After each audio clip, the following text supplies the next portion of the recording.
जिला शिक्षा अधिकारी मामराज रावत जी, SCRT के retired deputy director Ashok Baghel ji, उपस्थित अतिथिगण, सम्मानित सज्जनों, बंधुओं और जो वो प्रतिभाशाली बच्चे जो यहाँ सम्मानित किए जाएंगे, उनका यहाँ पधारने पर हार्दिक स्वागत, अभिनंदन। आज ये दयाल फाउंडेशन का 5वां कार्यक्रम है और ये कार्यक्रम ये दर्शाता है कि इसकी कितनी अहमियत है। ये सभागार बहुत बड़ी चाहे हम सभा कर लें, लेकिन इतने शिक्षाविद, इतना टैलेंट हर कहीं नहीं मिलता। मैं साधुवाद देना चाहूँगा दयाल फाउंडेशन को, जिन्होंने ये अलग जगह रखी है। कहने को तो होडल हरियाणा के टेल पर है, लेकिन यहाँ ऐसी विभूतियाँ हैं, ऐसी शख्सियत है जिन्होंने अपना परचम ऐसा फहरा रखा है कि हरियाणा भर में उसकी गूंज दिखाई देती है।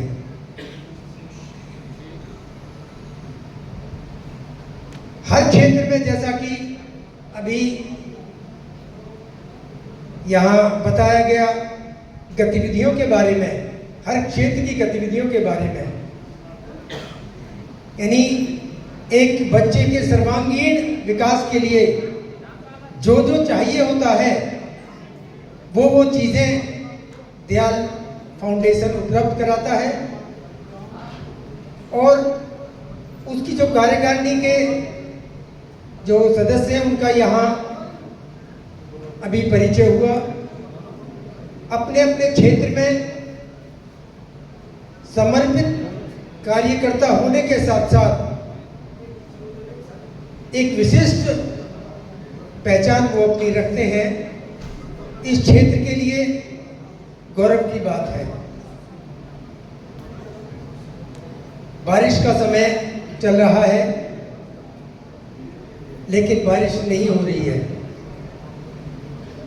लेकिन जब जब लगातार बारिश होती है, मूसलाधार बारिश होती है, और उस मूसलाधार बारिश में ताल तलैया, बागान, गली गलियारे, नदियां, नहरें उफान मारती हैं। चारों तरफ उसका असर मूसलाधार बारिश का देखा जा सकता है। पानी ही पानी दिखाई देता है, लेकिन आंगन में एक घड़ा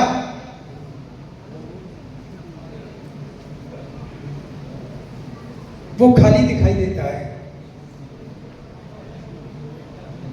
लेकिन वो खाली क्यों है, उसकी स्थिति पर निर्भर करता है। आंगन में वो उल्टा पड़ा है। बारिश का दोष नहीं है, दोष उस घड़े की स्थिति का है। चाहे बारिश कितनी घनघोर क्यों ना हो जाए, अमृत की बारिश क्यों ना हो जाए, लेकिन पानी उसके अंदर जाएगा ही नहीं। यदि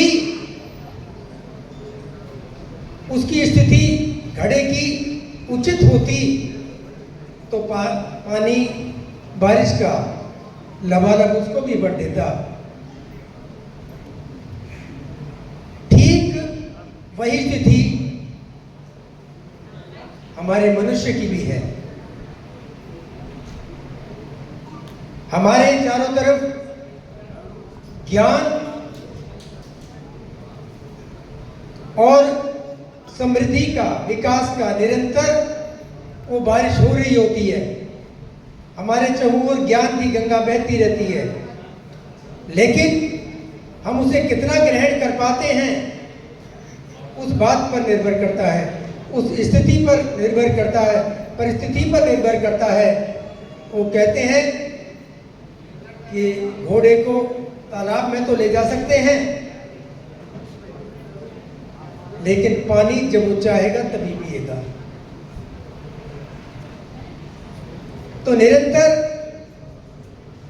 हमारे चहुं ओर चारों तरफ ज्ञान की गंगा बहती रहती है। चारों तरफ हमें ये देखना है सकारात्मक सोच, और उस समय का हम लाभ कैसे उठाएं। हर जगह प्रतिभाएं हैं, अनुकूल वातावरण मिले तो अपना परचम हर जगह फहरा सकती है। होडल से यही संकेत देश दुनिया को दिया जाता रहा है। दयाल फाउंडेशन उस संदेश देता है, इस बात का कि किस प्रकार से हमें पिछड़ा क्षेत्र ना माना जाए। प्रतिभाएं यहां भी बसती हैं। कई सामाजिक संस्थाओं के यहाँ प्रतिनिधि भी बैठे हैं, वो भी अपने अपने क्षेत्र में प्रयास कर रहे हैं। तो दयाल फाउंडेशन वो जागरूकता का यहाँ संदेश फैला रहा है, एक दिशा दे रहा है, काबिले तारीफ है। परमपिता परमेश्वर से प्रार्थना कि संस्था इसी प्रकार फलती फूलती रहे, दिन दूनी रात चौगनी तरक्की करती रहे, और प्रतिभाएं लाभ उठाती रहे। और मेरा उपस्थित सम्मानित सज्जनों से भी अनुरोध है कि ऐसी संस्थाओं का भरपूर सहयोग किया करें, जो आप न केवल अपने बल्कि अपने समाज को भी नई दिशा देती हैं। अभी पता चला कि ब्लड डोनेशन कैंप भी लग रहा है, बहुत अच्छी बात है। मुझे रिटायर हुए 8 साल हो चुके हैं, प्रिंसिपल के पद से रिटायर हुआ, स्टेट अवार्ड मिला, नेशनल अवार्ड मिला, और इस कारण मिला कि मैं लगातार चलता रहा। एक समय ऐसा आया, क्राइटेरिया होता था नंबरों का, स्टेट अवार्ड मिलने की बात थी, मेरे 100 में से 90 नंबर बनते थे, लेकिन 3 दिन पहले मेरे पास मैसेज पॉजिटिव आना चाहिए था। वो ऐसा मैसेज आया कि आपकी पर्सनल फाइल डायरेक्टरेट में नहीं मिल रही है। मेरी कई वर्षों की जो मेहनत थी, मुझे बड़ी उम्मीद थी कि नंबरिंग ऐसे होगी, और अच्छी मेहनत थी, हर क्षेत्र में अच्छी मेहनत थी। मुझे बड़ा झटका लगा और मैं कई महीने इस बात से उबर नहीं पाया।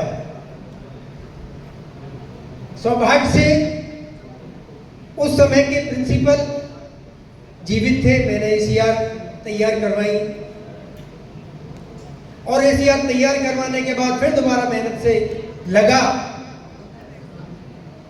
मुझे स्टेट अवार्ड मिला, और अगले वर्ष ही मुझे नेशनल अवार्ड मिला। बाधाएं आती हैं, आने दो, समस्याएं हैं तो समाधान भी है। समस्याओं से, बाधाओं से घबराना नहीं है। मैंने अपना प्रसंग इसीलिए दिया कि बीच बीच में समस्याएं आ भी जाती हैं और डाल भी दी जाती हैं, लेकिन आपको मजबूत बनना है और अपने उद्देश्य की तरफ ध्यान देना है। और ज़्यादा ना समय लेता हुआ मैं अपनी वाणी को विराम देता हूं और पुनः धन्यवाद देता हूं प्रभु दयाल जी, उनकी टीम का, कि जिन्होंने न केवल अपने पिताजी के नाम पर ये कार्यक्रम उनको जिंदा रखा है, ये अनुकरणीय है और ये धन्यवाद के पात्र है। धन्यवाद।